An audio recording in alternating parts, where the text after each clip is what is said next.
नमस्कार। विश्व समाधान मंच प्यारा उत्तराखंड में आप सबका स्वागत है। आप सबको आज हार्दिक बधाई। 12 फरवरी को सुबह प्रातः 6 बजे इस पृथ्वी लोक पर भगवान विष्णु के साक्षात वैकुंठ धाम माने जाने वाले बद्रीनाथ धाम के कपाट आम दर्शनार्थियों के लिए खोल दिए गए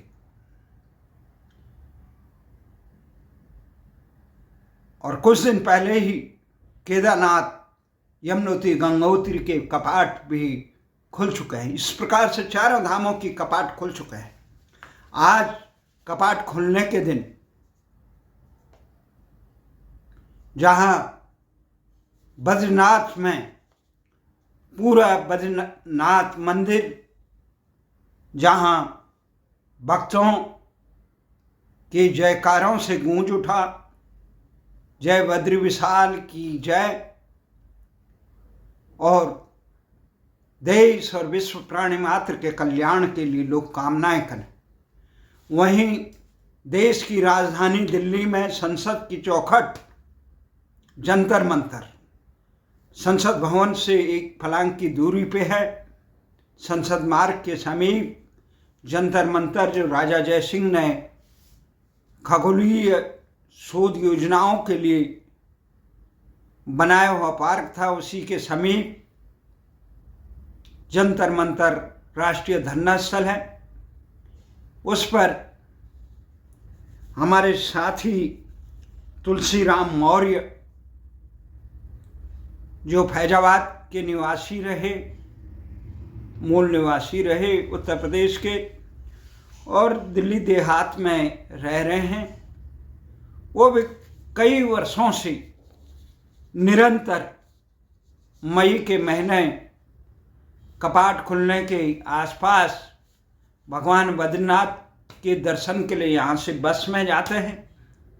वहाँ भगवान बद्रीनाथ के दर्शन करने के बाद पूरे विश्व के कल्याण के लिए, देश के लोगों के अमन चैन के लिए, देश में सुशासन लाने के लिए कामना करते हैं और वहाँ से पद यात्रा करते हैं।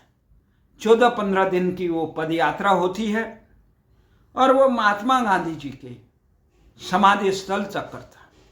कई सालों से हम भी उनके, जब से हमारे संपर्क में आए तब से उनके इस महाअभियान में या आने के दिन या जाने के दिन का हम भी यहाँ पे उनका स्वागत करते हैं, या जंतर मंतर पे या राजघाट पे। गांधी जी, मैंने उन्हें ये कहा था कि आप गांधी जी के वहाँ पे मत जाइए। गांधी जी ने अपने जीवन काल में बहुत काम कर दिया, आप संसद की चौखट पाए।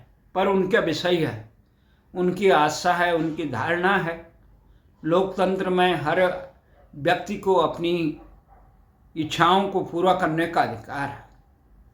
62 वर्षीय है, हम उम्र के हैं।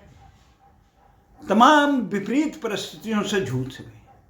जब देश के में उन्हें न्याय नहीं मिला, न्याय के लिए वो दर दर भटके, अपने परिजनों के लिए, लालन पालन के लिए उन्होंने सरकारी नौकरी में, इसलिए उन्हें बाहर कर दिया गया। उन्होंने भ्रष्टाचार नहीं किया, भ्रष्टाचार के खिलाफ आवाज़ उठाई, भ्रष्टाचार से समझौता करने की बात नहीं की। आज जहां एक तरफ पूरा देश अरविंद केजरीवाल, जो भ्रष्टाचार के खिलाफ आवाज़ उठाकर देश और दिल्ली की मुख्यमंत्री बने हैं, उनका दोहरा चरित्र देख रहा है।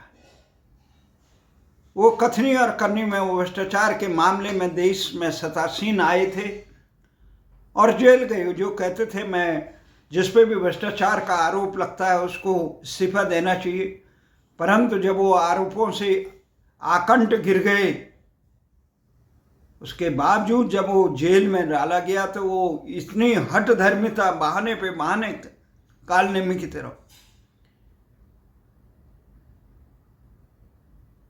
कि मैं इस्तीफा नहीं दूंगा। नैतिकता का कहीं दूर दूर तक नज़रअंदाज, वही सरकारी सुविधाएं लेना, वही तमाम कस्में वादे और कथनी और करनी में तमाम ज़मीन आसमान का फर्क। और एक तरफ मैं देखता हूँ तुलसीराम मौर्य को, जो न्याय के लिए भ्रष्टाचार के खिलाफ संघर्ष करके, जिनको न न्यायालय ने न्याय देने में सक्षम रहे, न सरकार ने उन्हें न्याय दिया, वो अपने पुरुषार्थ, वो किसी के आंसू नहीं बहाए। उन्होंने मेहनत की, दिल्ली परिवहन निगम में वो परिचालक थे, वो भ्रष्टाचार के खिलाफ आवाज उठाते थे, असद से समझौता नहीं करते थे, 500 रुपये की घूस नहीं दी, इसलिए उन्हें नौकरी से निलंबित और हाथ धोना पड़ा। न्यायालय के दर पे भी गए, कहीं न्याय नहीं मिला। उन्होंने कहा न्याय नहीं मिलता।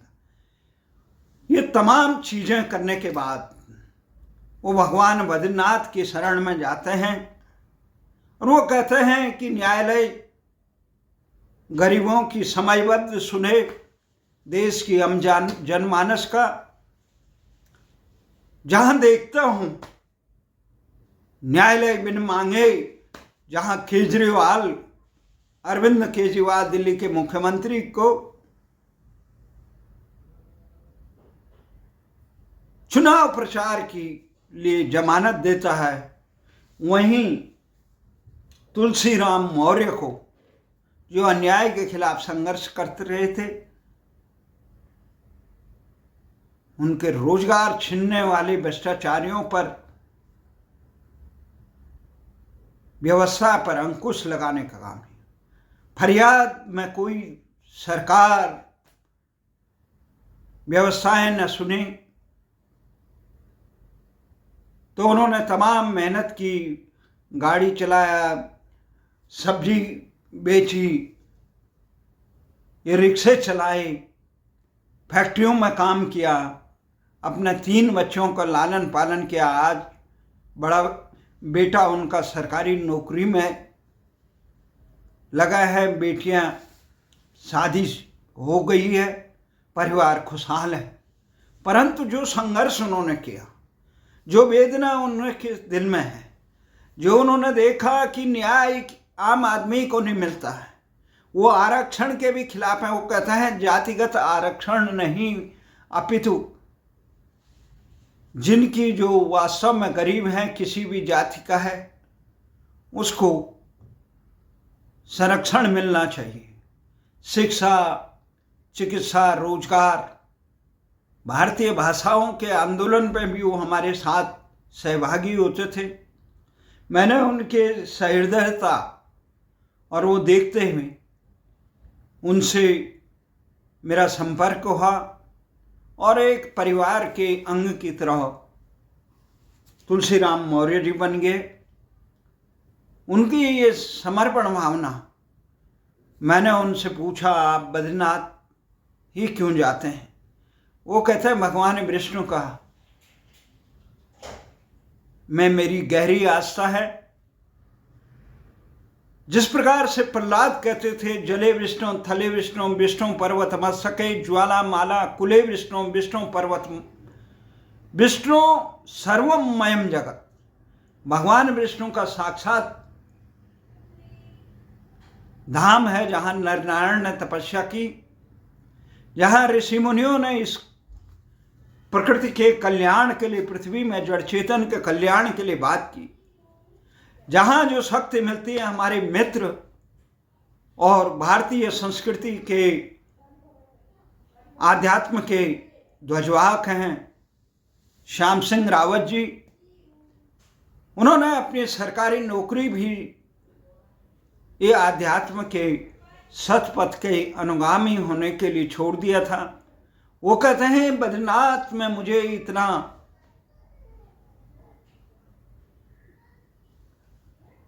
तरंगे आई आत्मचिंतन। इस प्रकार से बद्रीनाथ में चेतना का स्तर बहुत ज़्यादा। मैं तो भगवान विष्णु ने मुझे आज्ञा नहीं दी, उसी क्षेत्र का हूँ, बद्री केदार क्षेत्र का हूँ। इच्छा ही नहीं कहीं जाने की, मोको कहाँ ढूंढे रे बंदे, मैं तो तेरे पास रही। जड़ चेतन में हर सांसों में वो बसा हुआ है और उनका एक संकल्प है। उन्होंने मुझे लगता है, भले ही कोई कालनेमी कहे मैं देश के कल्याण के लिए आया हूँ, परंतु उनके कर्तव्यों से जिसकी कथनी और करनी में अंतर हो, जो देश को पथभ्रष्ट करना चाहते हों, जो अंध तुष्टिकरण करके न्याय के पक्ष में खड़ा होने की बात का हिम्मत नहीं हो, जो केवल पदलोलुपता की ये आकांक्षा हो, जो अपने साथी और संघर्ष के साथियों को एक एक करके निर्ममता से बाहर करता हो, वहाँ ऐसे कालनेमी भी देखे। दूसरी तरफ तुलसी राम मौर्य जी भी देखे कि कितने महामानव हैं। उनका वो है जो भगवान पे विश्वास करते हैं।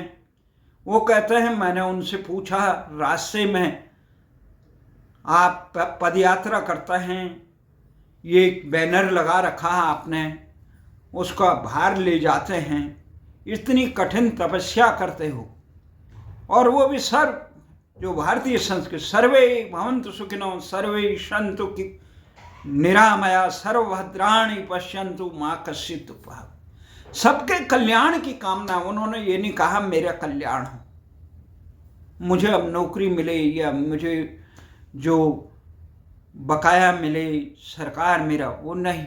वो कह रहे हैं देश मंचन, देश में सही दिशा में सुशासन हो, सारे धर्मों का एक हो, कट्टरपन। वो ये कहते हैं सबका कल्याण में।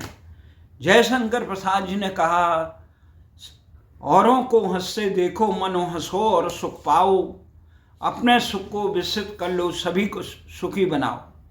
पिछले साल वो जब बद्रीनाथ से यात्रा आके मेरे गांव के समीप सुनला क्षेत्र में, जनपद चमोली में, नंदप्रयाग और कर्णप्रयाग के बीच में सुनला क्षेत्र में आए, तो सजवाण जी हमारे जानकार हैं, उनसे संपर्क किया। सजवाण जी ने मुझे फ़ोन किया, बात हुई। इतने अच्छे सहृदय तुलसी राम मौर्य जी हैं। वो कहते हैं मेरे बच्चों ने कोई आरक्षण का लाभ नहीं लिया है, हालांकि हम अन्य पिछड़ा वर्ग में आते हैं, ओबीसी में।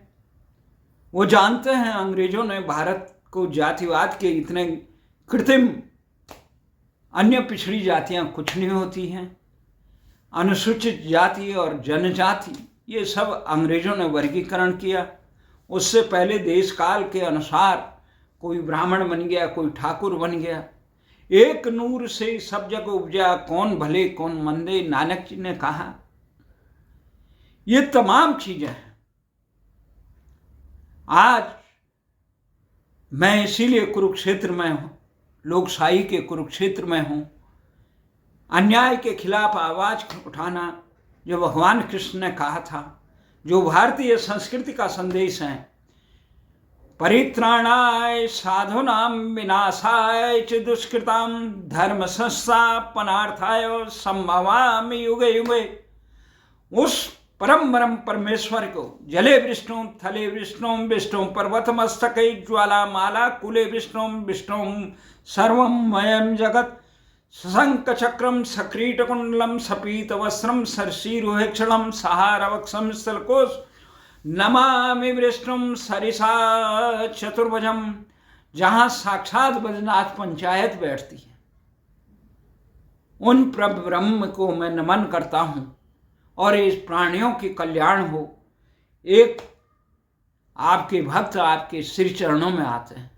हमने कथाओं में सुना था जो 5000 अमर है, अश्वत्थामा बलिर्व्याधर, वो आज भी बैजनाथ धाम की देवी देवता जितने हैं, यक्ष गंधर्व किन्नर, सब यात्रा करते हैं। आज एक महामानव यहाँ दिल्ली से मेरे सामने से गया, वो बद्रीनाथ जा रहा है। भगवान श्री हरि के चरणों में भगवान उनको आशीर्वाद दे, उनकी मनोकामना पूरी करे, और सारे जिस प्रकार के भाव हैं, मैं भाव विह्वल हो जाता हूं। जिसमें कहते हैं या देवी सर्वभूतेषु ब्रह्म विष्णु शिव शक्ति राम कृष्ण जड़ चेतन हनुमंताय गणेशाय भैरवाय सर्वरूपेण सस्जाम नमतस्ये नमतस्ये नमतस्ये नमः। इसी आशा और विश्वास के साथ उनके इस मंगलमय यात्रा की कामना करता हूँ। भगवान बद्रीनाथ के श्री चरणों में नमन करता हूँ। भगवान कृष्ण के रूप में, भगवान राम के रूप में वो इस देश में नाना प्रकार से उन्होंने इस पृथ्वी को नया संदेश दिया, प्राणी मात्र को दिया। आज इस समय भगवान राम 5 शताब्दियों बाद जो भगवान राम के जन्मस्थान पर राम जन्मभूमि का मंदिर बना हुआ है, उसके लिए बहुत बड़ा शक्ति परमात्मा ने किया। आज जिस प्रकार से इज़राइल गाजा फिलिस्तीन के बीच में, इनके बीच में झगड़ा हो रहा है, जिस प्रकार से नाटो यूक्रेन को आगे करके रशिया के खिलाफ जंग कर रहा है, विस्तारवादी प्रवृत्ति, चारों तरफ हाहाकार मचा हुआ है। पाकिस्तान और चीन और तमाम भारत विरोधी तत्व भारत में अमन चैन को नष्ट करने के लगे हैं।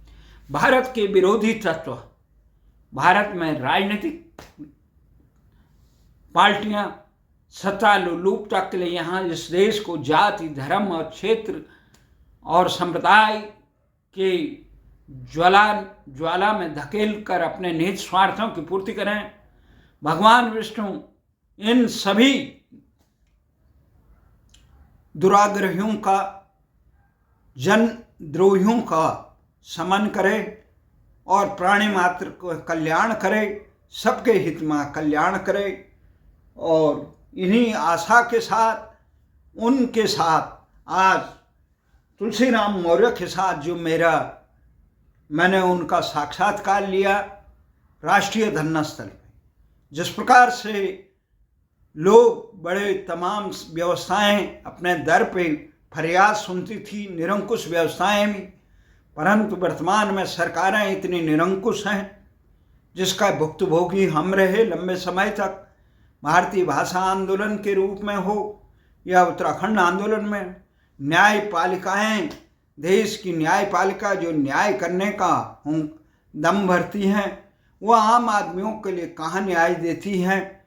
ये नजफगढ़ की दामनी से मुजफ्फरनगर कांड के अभियुक्तों को सजा न मिलने पर और तुलसीराम मौर्य के प्रकरण से और केजरीवाल के प्रकरण में जिस प्रकार से न्यायपालिका ने बिन मांगे सब कुछ दे दिया, तो इस पर आज हम उनका साक्षात्कार आपको पास प्रस्तुत करते हैं और आशा करते हैं आप उनकी इस विश्व कल्याण की यात्रा में सहभागी बनेंगे। जय बद्री विशाल की जय। प्राणियों में सद्भावना हो, सारे विश्व का कल्याण हो। ओम जय बद्री विशाल। अच्छा, बद्रीनाथ कब पहुँचोगे? बद्रीनाथ परसों चलूँगा वहाँ से। फिर हाँ, बद्रीनाथ से परसों चलूँगा 4 तारीख को।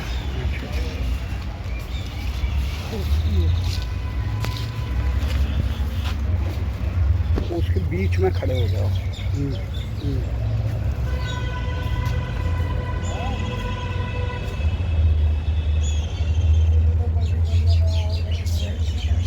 नाम बताना अपना। तुलसीराम मौर्य। पता मैं दिल्ली स्वर्ण पार्क, नांगलोई के पास स्वर्ण पार्क मुंडका कॉलोनी। और मैं प्रतिवर्ष की तरह इस बार भी सभी धर्मों का सम्मान करते हुए श्री बद्रीनाथ धाम से दिल्ली राजघाट तक की पदयात्रा करने जा रहा हूँ। ये कितने साल से कर रहे हैं? ये मैं सन 2014 से कर रहा हूँ। कब? सन 2014 मई के महीने से जाता हूँ। अच्छा। हाँ, हर साल। किस उद्देश्य के लिए कर रहे हो? उद्देश्य ये देखना सुख शांति हो, जाति धर्म के पर जो आधारित आरक्षण है ये बंद होना चाहिए, मुकदमों की समय सीमा तय हो, महिला सुरक्षा कानून सख्त हो, देश को नई मजबूत सरकार मिले। ये भी मेरा आपकी बार एक नया वो है, क्योंकि ये मैंने मोदी जी के नाम पर एक वो लिखा था, आज का राम। आज का राम शीर्षक है ये मैंने मोदी जी के 10 साल के कार्य को जो उसमें लेखा जोखा इसमें है, और मैं इसको प्रचारित करता हुआ आऊँगा कि अब की बार मजबूत सरकार मिले जो देश के हित में कड़े फैसले लेने में सक्षम हो और देश को जाति धर्म की राजनीति से मुक्ति मिले, आरक्षण बंद हो, क्योंकि हर जाति में मेरी गरीबी है। मुकदमों की समय सीमा तय हो ताकि लोगों को समय पर इंसाफ मिले, महिला सुरक्षा कानून सख्त हो, देश की नदियों को आपस में जोड़ा जाए और जो सरकार जो कर रही है उसमें थोड़ा और तेज़ी लाए, और कूड़े कचरे का सही निपटान हो, गंदे पानी निकासी हो शहरी आबादी से, और का सम्मान मिले, भारतीय भाषाओं का सम्मान हो, पर सरकार ध्यान दे पर्यावरण की सुरक्षा पर और उसके संवर्धन पर सरकार ध्यान दे। आप कितनी उम्र हो गई? मेरी 62 साल की उम्र है। 62 साल। तो इस उम्र में आप ये 250-300 किलोमीटर 400-500 किलोमीटर 550 किलोमीटर पड़ जाता कितने है। दिन लगता है आपको? जैसे आज आप यहाँ से गए, यहाँ से तो मैं बस से जाऊँगा जी। बस से जाएंगे? हाँ। फिर वहाँ से पैदल चल के आऊँगा। वहाँ से कब पहुँचोगे आप वहाँ बद्रीनाथ? बद्रीनाथ यहाँ से तो मैं कल शाम तक पहुँच जाऊँगा। अच्छा। और फिर वहाँ दर्शन करके फिर 14 तारीख को वहाँ से चलूँगा, और फिर वहाँ से मैं पैदल पहुँचूँगा यहाँ 28-29 को तक यहाँ पहुँचूँगा। मौसम के कितने दिन लगते हैं? 15-16 दिन लग जाते हैं मेरे को। 15-16 दिन। हाँ जी, हाँ जी। तो ये रास्ते में आप जहाँ पे रात पड़ी वहीं पे रह जाते हैं? हाँ जी, हाँ जी, हाँ जी। प्रतिदिन कितने किलोमीटर चलते हैं? पहाड़ी इलाकों में 30-32 किलोमीटर हो जाता है डेली का। हाँ। और मैदानी इलाकों में 40, कभी 45, कभी 35, कभी 40, कभी 45, जैसे मौसम के हिसाब से एवरेज 40 की पड़ जाती है। मतलब इस दौरान आम जनता का क्या रुख रहता है? आम जनता का रुख यही है कि देश में मजबूत सरकार मिलनी चाहिए। हर आदमी यही चाहता है कि देश में मजबूत सरकार मिले और देश में सुख शांति हो और देश का विकास हो। देश का विकास हो। आप अपने बारे में बताइए, क्या करते थे आप? मैं डीटीसी बस में कंडक्टर था। हाँ। मैं सन 1900 मैं लेख लिखने का कौन से साल में? मैं 1996 में टर्मिनेट हो गया था। टर्मिनेट किस कारण हुए थे? मुझे लेख लिखने का शौक है, पर मैं डीटीसी में जो भ्रष्टाचार के खिलाफ मैंने आवाज़ उठाई थी, तो मैंने इसलिए उन्होंने मेरा रिकॉर्ड ख़राब किया था। फिर मैं दिल्ली से चंडीगढ़ जा रहा था, अपनी बस ले गए, तो रास्ते मेरा काम ठीक ठाक था। अम्बाले से मेरी बस में सवारी बैठी थी और उन्होंने अम्बाले से आगे चल के थोड़ा सा, अम्बाले से आगे डेरा बसी के पास से थोड़ा बिना स्टैंड मेरे को सवारी मिली थी, और मैंने उनको टिकट दिया। तो फिर अम्बाले से लागू होना था, तो मैंने उनको टिकट दिया। जैसे मैंने उनको टिकट दिया, बैलेंस लौटाया, इतनी देर में ही वो आ गया, स्टैंड आ गया डेरा बसी का। वो टिकटें मैंने वे बाउचर पर चढ़ाई नहीं थी, इसलिए चेकिंग स्टाफ ने मेरे को चलान बनाने के लिए कहा। वो बोले तो हम दोषी हैं। मैंने कहा सर मैं दोषी नहीं हूँ, ये पीछे से ही बैठे हैं, डेरा बसी से पहले से भी बैठे हैं, ये पास से में बैठे हैं, बिना स्टैंड थे, इसलिए टिकट वहाँ बढ़ा कर दिया गया है। मगर वो माने नहीं, उन्होंने 500 रुपये मांगे, मैंने दिए नहीं उनको 500 रुपये। फिर उन्होंने चंडीगढ़ जाकर मेरा चलान बना दिया। चंडीगढ़ से चलान फिर वो से वापस आया, मतलब वहाँ पर डिपो में आया, तो उन्होंने मेरे को पहले सस्पेंड किया 11 महीने के लिए, फिर टर्मिनेट कर दिया था। फिर मैंने कोर्ट में गया, तो कोर्ट में ही भ्रष्टाचार है, कोर्ट में कानून बिकता है, मिलता नहीं, किसी को न्याय मिलता नहीं है, न्याय खरीदना पड़ता है। तो इसलिए फिर मैं वहाँ केस हार गया, क्योंकि मैंने रिश्वत ना कभी दी है ना कभी ली है अपनी ज़िंदगी में। पर यह है कि भगवान की कृपा है मेरे से। उसके बाद क्या किया आपने? उसके बाद मैंने मेहनत मजदूरी की, सब्जी बेची, रेडी ठेला चलाया, मेहनत मजदूरी, बच्चों को पाला, बच्चे बड़े हो गए, शादी ब्याह से निपट गया हूँ। बच्चे खा कमा रहे हैं। लड़के की सरकारी नौकरी है, बहू की भी सरकारी नौकरी है, बेटी की सरकारी नौकरी कितने है। बच्चे हैं? मेरे एक लड़का 2 बेटियां हैं। दोनों सबकी शादी हो गई? सबकी शादी हो गई है। हाँ जी। तो अच्छा, पहले रहने वाले कहाँ के वहाँ? रहने वाले में पीछे हमारे पूर्वज तो यूपी से हैं, फैजाबाद जिले से। मेरा जन्म जो है दिल्ली कंजावला गांव में हुआ था। हाँ। और मैं फिलहाल सोन पार्क में रहता हूँ, मुंडका सोन पार्क में रहता हूँ। सोन पार्क कहाँ हो ये? सोन मुंडका के पास में है जी, मुंडका नांगलोई के पास में सोन पार्क में। तो जीवन में इतने उम्र में भी आप भी निरंतर इतना संघर्ष कर रहे हो, किस विश्वास के साथ? बद्रीनाथी में क्यों जा रहे हो?